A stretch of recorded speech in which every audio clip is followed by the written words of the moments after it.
I think all of us have seen different films that Michael had done. But what was cool was the idea of our tour being seen through the eyes of a narrative of two actors. And, you know, there's so many tour documentaries which are just like generic, quite boring. And that seemed like a really creative, interesting concept. I think that's what drew us to working with him the most.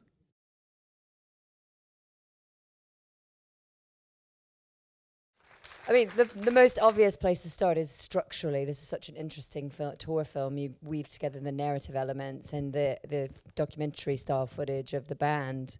Where did you alight on that vision for the film? I just thought it'd be part of being on tour. The idea was to try and capture what it must be like to live on a bus. And I had no experience of it.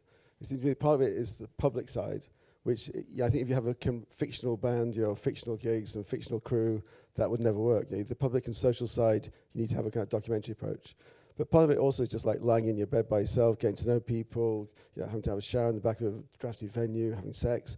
And that sort of personal and intimate side, it felt to me you couldn't really get from a documentary. No matter how long you follow people around, you're not going to really see that with a documentary. So it kind of felt like to get those bits in the film, it had to be some fictional element.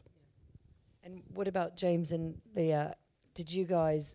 What was it like for you as actors working against a script, but working with real people and sort of trying to work around them? Interesting. Because sometimes, you would go into something that you knew Michael wanted from a scene and it would be really cooperative and you would get it really easily, and then other times you felt a bit like Louis Theroux or Davina McCall trying to like eke something out, or then other times you were just seeing what happened. That's what I felt. Yeah, it was.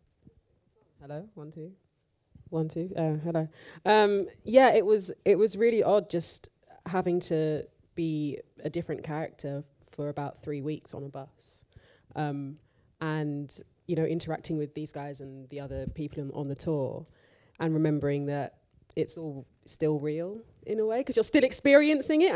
We still experience being on tour and everything, but at the same time, we were doing a film. And you guys, fantastic music. It's just such a brilliantly captures your live show. Thank you.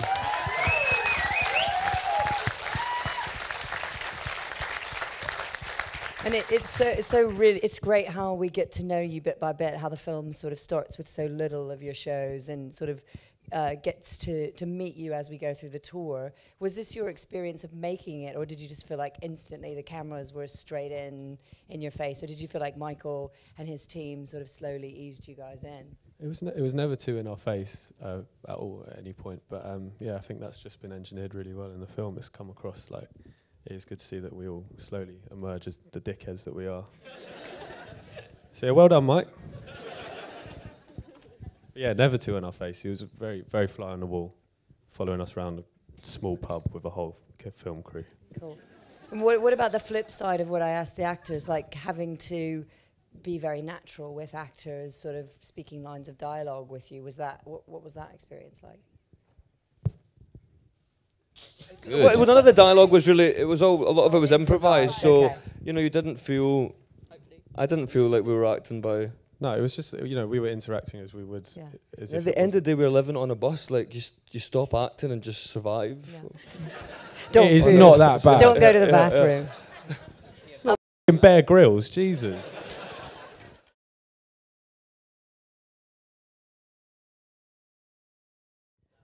There were some scenes that Michael would give us a kind of breakdown for exactly what he wanted. And there is a scene where Ellie and I are talking, and he gave me the questions. I mean, I could have maybe thought up some, but it was nice to have a bit of a structure, which if Michael's, going to be editing it and making a film out of it, it's nice to have a bit of structure where you can, when you're following these guys around and have no idea what's going to happen next. Yeah.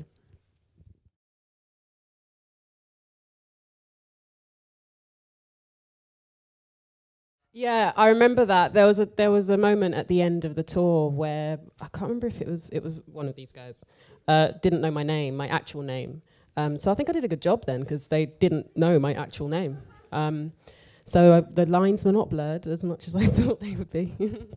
I've got another question for the band. It's had you seen Michael's work, and what made you think you were going to give a filmmaker this sort of intimacy on your tour? What made you feel like you could do that with Michael?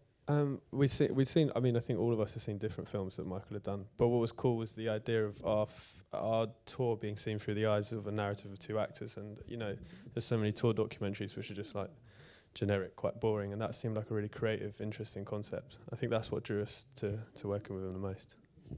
I found it hard as well because you know, you were saying about Leah asking questions or having. I found it hard because I had to sort of, you know, just fit in with a structure that was already there with the crew, and I knew nothing about setting up drums, and I had to slip in. It was sometimes difficult, and you know, it blurred a lot between, you know, not a clue.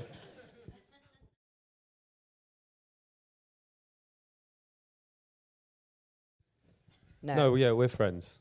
We've got to go make another album and do it all over again. There's a sequel coming. In terms of the narrative, I think one of the really poignant things, and Michael, this is a real achievement to your structure, is that you sort of feel like there's like this dream world that's been created has been broken, and there's a real poignancy to that. And I wonder if that matches the experience of being in a bubble, being on tour together.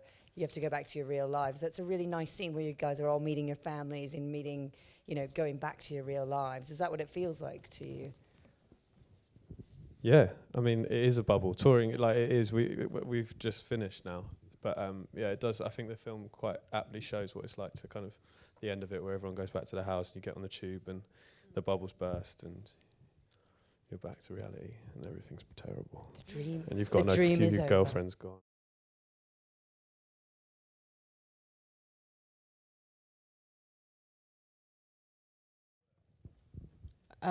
At first, obviously, it was a bit of a, well, what is going on? This is crazy. And for me, it was my first job. So that as well was, you know, quite a big change in everything. But it wasn't too difficult because we're all human beings and we all just talked and were used to the camera after about 5 seconds.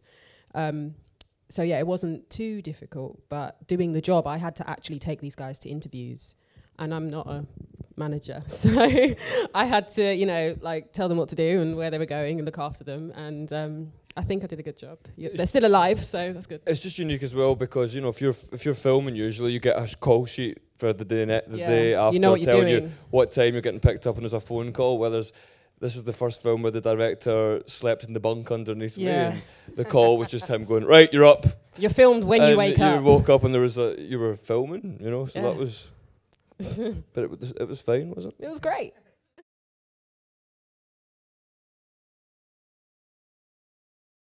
We went to Wolf Alice. We sort of had a vague idea about making something about a band on the road for quite a while. But ages ago, like 15 years ago, we met a band called Ash in New York, and they were telling us that they're basically on tour the whole time.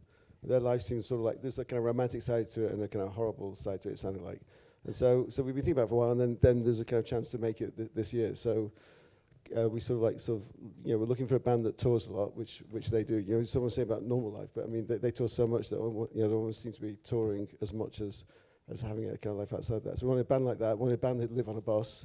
Wanted a band that guitar band. Wanted a band that was doing our tour of Britain. And you know, by chance, you know, we sort of asked around, and they seemed like the best band. You know, I think you know, a great live band, which is what we wanted.